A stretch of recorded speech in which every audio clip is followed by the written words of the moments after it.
The moment the new CEO said my code was in his hands, I knew this wasn't a normal meeting. Your code is in my hands now. He said it casually, like he was talking about office keys or a parking spot. Not once did he look at the slide deck. His eyes stayed on me.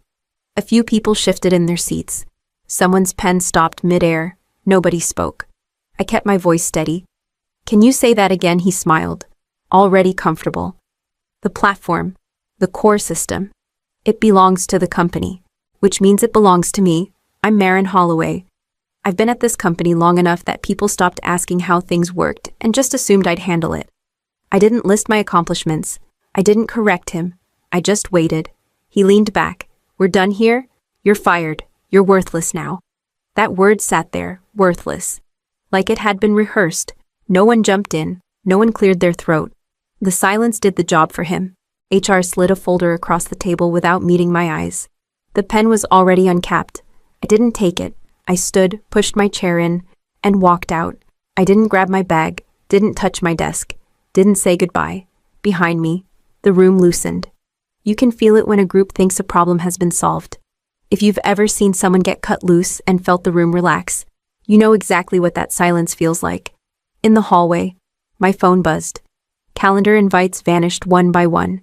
Access revoked, meetings gone, like I'd been erased with a keystroke. I didn't slow down, I didn't turn back. At the elevator, another buzz. This one from legal. No subject line. Just a short note asking if I had time to talk later. The doors closed. They thought firing me ended the conversation. They were already thinking about replacements and roadmaps and how clean it all looked on paper. I was thinking about the paperwork too. Just not the kind they were expecting. The story you are about to hear is a fictional work created by the writing team at Revenge AITA. While the characters and events are imagined, the situations reflect real workplace power struggles and the consequences that come with underestimating the wrong person. Silence does something strange to people. It makes them assume you're weaker than you are. The HR meeting was already set by the time I reached the lobby. Same day, no warning. A glass room near the elevators, chosen so people could see who was being processed out. Brenda from HR was there first. She gave me a small smile and slid a stack of papers across the table. The top page had my name spelled correctly. That was about the only care taken. This is standard, she murmured, tapping the first page. Severance terms, 2 weeks of pay. Health coverage options. The pen was waiting again. The CEO arrived late, jacket still on, phone in hand. He didn't sit. He didn't need to. We're moving quickly, he said, already annoyed. Sign the NDA and we'll get this wrapped up. The phrase wrapped up made my stomach tighten, like 6 years could be folded into an envelope. I flipped the pages once, not reading, just confirming what wasn't there. No mention of support obligations, no carve-outs, no transition language. I looked up, just to be clear. Both of them paused. So we're ending the relationship completely. He exhaled through his nose. That's what termination means. No hesitation, no interest in nuance. He wanted a clean cut. He wanted me gone before anyone asked questions. Good, I said. That caught him off guard, just for a second. Brenda blinked. The CEO frowned. Good, I nodded. I just wanted to confirm I signed nothing. I stood, slid the folder back, and placed my badge on the table. The sound it made was louder than I expected. You'll return the laptop, he added. Already did. Another pause. This one longer, when someone expects panic and gets calm instead. They don't know what to do with it. I walked out without a counteroffer, without a speech, without a single request. No negotiation, no fight. In the hallway, my phone buzzed again. Legal? This time with a time attached. Later that afternoon, I didn't respond yet. By the time I reached the exit, the word worthless didn't sting the way it had in the room. It had turned into something else, a line he'd crossed without realizing where it led. Ending everything should have scared me. Instead, it felt clean.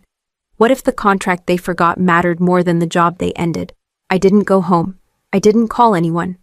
I walked 2 blocks, sat on a bench, and opened my phone. Legal was already there in my recent calls, like it had been waiting. The general counsel answered on the second ring. No greeting, just my name. I was told you wanted to talk. He said, I do. I'm outside your building. A pause. Papers shifting. Come up. His office was quiet in that way.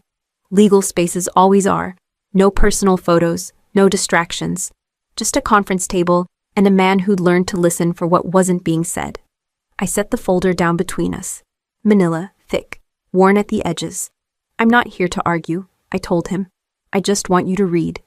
He opened it without comment. First page. He scanned, slower than most people read, but more carefully. Second page. His thumb stopped moving. He leaned closer. What is this? He asked, not looking up. A licensing agreement, I said. Signed when the company couldn't afford to hire me. He flipped again. The room changed, not loud, just heavier. This is registered, he said. Yes. Another page. The payroll addendum. His jaw tightened, just slightly. So you were paid as an employee, he said, choosing each word. Paid through payroll, I replied. Not assigned ownership. He didn't argue that. He didn't need to. He was already doing the math. How long has this been active, he asked. Since the beginning. Silence, then, quieter. And the payments quarterly, on time, until today. He closed the folder, didn't push it back, didn't slide it away. Watch closely here. This is the moment someone realizes a mistake doesn't get fixed with confidence. I need copies of this, he said. You can keep it. He nodded once. That was it. When I stood to leave, his phone buzzed on the table. The CEO's name flashed across the screen. He let it ring. I walked out, knowing something had shifted. By that afternoon, legal stopped returning his calls. What happens when confidence replaces due diligence, I found out by accident. That's usually how these things surface. My phone buzzed while I was standing in line for coffee. A short message from accounting. Not urgent, not dramatic. Just a line item and a question mark. Did you approve the change to vendor payments? I stepped aside and called back. They sounded uncomfortable. Not panicked? Careful. The new CEO asked us to clean up recurring expenses, the voice said. He flagged something as redundant. Which vendor? I asked. There was a pause, papers shuffling, ironclad logic. My company. I didn't react. I didn't need to. The confirmation was enough. He said we already owned the technology. The accountant added. Like that explained it. So the autopay didn't make sense anymore. No warning, no check with legal, no notice sent to the vendor. Just a confident decision made in a closed office. I thanked her and hung up. The contract was clear, painfully clear. Payments due quarterly. A short grace period, no exceptions for misunderstanding or ego. I opened the agreement on my phone and scrolled to the section I knew by heart. The language hadn't changed just because I'd been fired. The clock had started. This is where most people would rush in waving paperwork, trying to be helpful. Watch what she does instead. A message came through from a junior engineer I trusted. One line, no details. Hey, something weird with licensing. Are you around? I didn't answer. Another message followed. Leadership says it's fine, just checking. I set the phone face down. I could have stopped it. A single email would have done it. A reminder, a courtesy, something like, hey, that charge isn't redundant. But courtesy had already been spent. By the time the afternoon ended, the payment window was still open. Barely. Legal hadn't intervened. No one had called to ask. They were sure of themselves. That was the problem. The grace period ticked forward, quiet and patient. I let it. Why didn't I stop it even though I could have? How much damage can one missed payment really cause? The first warning didn't come from leadership. It never does. My phone lit up just after 9. A message from Noah, one of the junior engineers who used to sit 2 rows over from me. Smart kid. Careful. The kind who triple-checked before touching anything live. Hey, quick question. Are you seeing anything weird on the licensing side? I stared at the screen for a second, then typed back. What kind of weird? A few dots appeared, stopped, appeared again. Some modules aren't validating. Nothing huge, just odd. Odd was his way of saying something was wrong, and he didn't want to be the first one blamed. Another message followed. We flagged it. Management says it's routine noise. Routine noise. I almost laughed. I knew exactly which modules would go first. The small ones. The ones nobody talked about in board meetings. Vendor checks, compliance pings, quiet background processes that kept everything else from falling apart. I didn't respond right away. This is the part where confidence starts arguing with reality. Guess which one usually loses? By late morning, the messages came faster. Auth retries are spiking. Anyone know why this service is timing out? Dashboards showing yellow. They say ignore it. Then the one that mattered. Something isn't validating anymore. No exclamation point, no panic, just a fact. I imagine the meeting I wasn't in. Executives waving it off. Someone saying, "We've seen this before."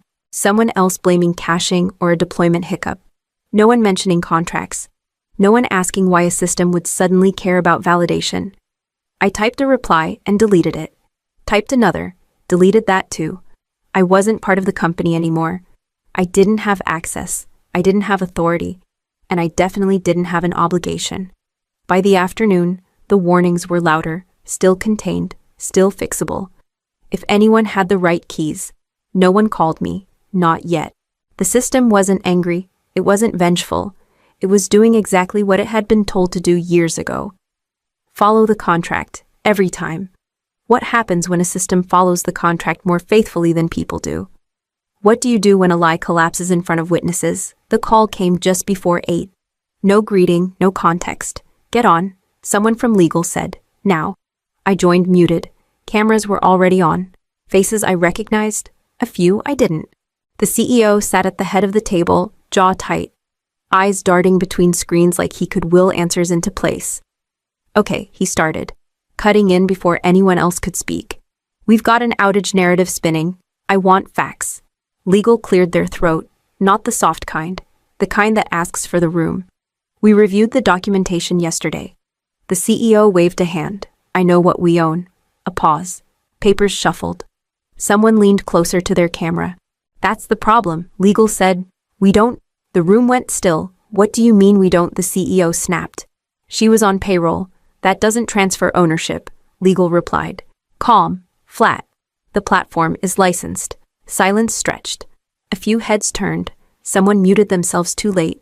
The CEO frowned. Licensed from who? No one answered right away. Legal didn't rush it. From her, they said. From Marin.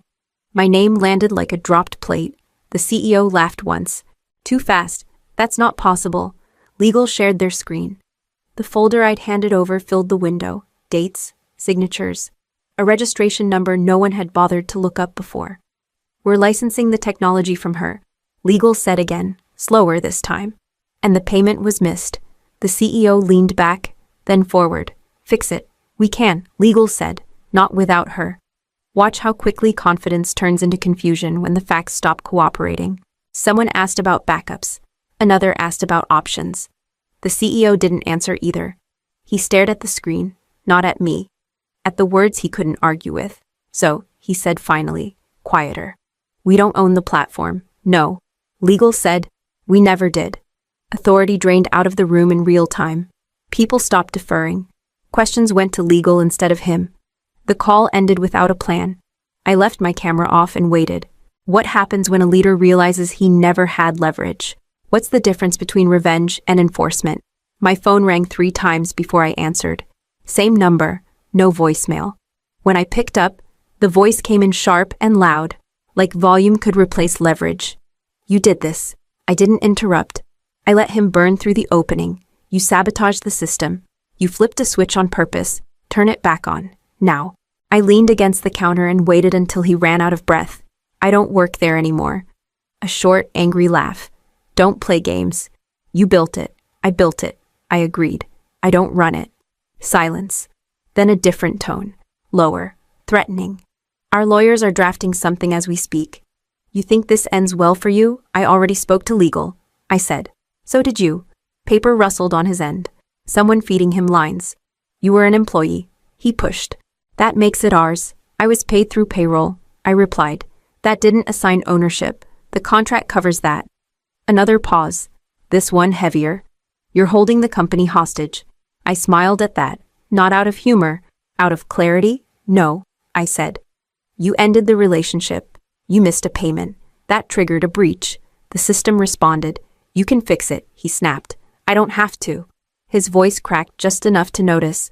We're bleeding. I know. This is where people expect yelling or gloating. Listen to how quiet power actually sounds.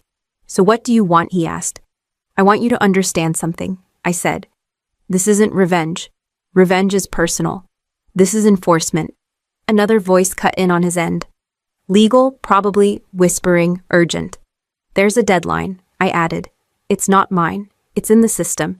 You've known about it since you signed. How long, he asked. I checked the time. Less than a day. He didn't respond. I could hear movement, doors opening, someone swearing under their breath. Send whatever you think matters, he said finally. We'll review. I already did, I replied. Yesterday. The line went dead. I set the phone down and didn't move. What choice is left when time becomes the enforcer? What does it mean to win without staying? The call came from legal, not him. That alone told me how the balance had shifted. We're prepared to purchase perpetual rights, the voice said. Direct, careful, full transfer. No ongoing support obligation. I'll send the terms, I replied. They've seen them, she said. They're not negotiating. A pause. Then, quieter. They just want this over. The document went out 10 minutes later. Clear language, one transfer, one payment. No revisions later, no consulting clauses tucked into the margins. My phone buzzed again. The wire is processing, legal said. $2,600,000. I didn't celebrate. I opened my laptop and waited. When the confirmation came through, I checked the account once. Then again. The numbers didn't change. They stayed real. Funds received. Legal said. Relief leaking through professionalism. Can you restore the system? Yes, I said. Permanently. I logged in, navigated to the license panel, and changed one setting. Perpetual. No grace period. No countdowns. No callbacks to me. Done. A message came in from the CEO a few minutes later. No greeting. Can you come back in for a transition meeting? I didn't answer right away. I let the silence do its work. No, I wrote. You bought the rights, not my time. Another message followed. We'll need you on retainer. No, I replied again. Winning doesn't always look like staying to watch the fallout. Legal confirmed receipt on their end. The platform stabilized. Alerts cleared. The company got what it paid for. I closed the laptop. Ownership had changed hands for good, not borrowed, not patched over, finished. I stood there longer than I expected. Phone in my hand, nothing else to do. No meetings to join, no systems to check. Walking away should have felt light. Instead, it felt heavy. How do powerful people disappear without being fired? I didn't hear it from him. I heard it the way these things always travel sideways. A message from Noah popped up late in the afternoon. Short, careful. Hey, thought you should know, he can't sign anything anymore. I asked one word back. Anything budgets, contracts, headcount, all of it. That was fast. Another message followed. They moved him off roadmap calls too. Legal runs those now. I pictured the change happening without ceremony. No announcement, no all hands. Just access quietly removed. One permission at a time. This is how companies erase people without admitting they were wrong. The next morning, legal emailed me to confirm the transfer had been logged and archived. No questions, no follow-ups, just a receipt and a line at the bottom. Please direct all future inquiries to the board. Later that day, a recruiter I knew sent a screenshot. The org chart had updated overnight. His name was still there, same title, technically. But the box beneath it was empty. Special projects, no team, no budget, no calendar invites attached. Noah checked in again. He tried to join the ops sync. Got told it was invite only now. I didn't respond right away. He keeps asking about the platform, Noah added. Like it's still his. It wasn't. The system was running clean. Alerts quiet. Metrics steady. It answered to contracts now, not confidence. By the end of the week, the board had taken over anything that mattered. Decisions slowed, sign-offs doubled. Everything he used to wave through now came back redlined. I never spoke to him again. Power didn't leave in a dramatic way. It just stopped returning his calls. What happens when power no longer listens to you? What ends a person faster than revenge? I didn't go back to the office. There was nothing there that belonged to me anymore. The first call came from a recruiter I'd ignored for years. She didn't waste time. Heard you're available, she said. We're building something new, from scratch. I asked one question. Who owns it? A pause. Then, careful. You do. We'd never touch it without you. That was enough. I didn't rebuild the old system. Not a line of it, not a copy. I let it stay exactly where it was, doing exactly what it had been paid to do. That chapter was closed the moment the transfer cleared. A week later, Noah texted again. Just an update. He's still here. He wrote, same title, different world. I didn't need details. But he sent them anyway. No budget authority. No roadmap. Everything goes through legal now. Another message followed. People stopped looping him in. That's how it ends sometimes. Not with a firing, not with a scandal. Just with silence where power used to answer. This is the part nobody tells you about. Winning doesn't always feel loud. I never heard from the CEO again. Not an apology, not a threat, not even a complaint. He stayed employed, technically, but irrelevant. The kind of role you can't explain at dinner. As for me, the new place didn't ask me to prove anything. They asked me what I needed. They asked what I wanted to build. They put my name where it belonged. Ownership. That word stopped feeling abstract. It meant choice. It meant walking away without checking my phone. It meant knowing no one could rewrite my work just because they liked the sound of their own voice. Here's the lesson, and it's simple. If someone takes credit for your work, arguing won't stop them. Louder voices won't either. The only thing that holds up under pressure is what you own on paper and protect in silence. I didn't destroy him. I didn't embarrass him. I made one decision he couldn't undo. If someone took credit for your work, would you take it back or take control?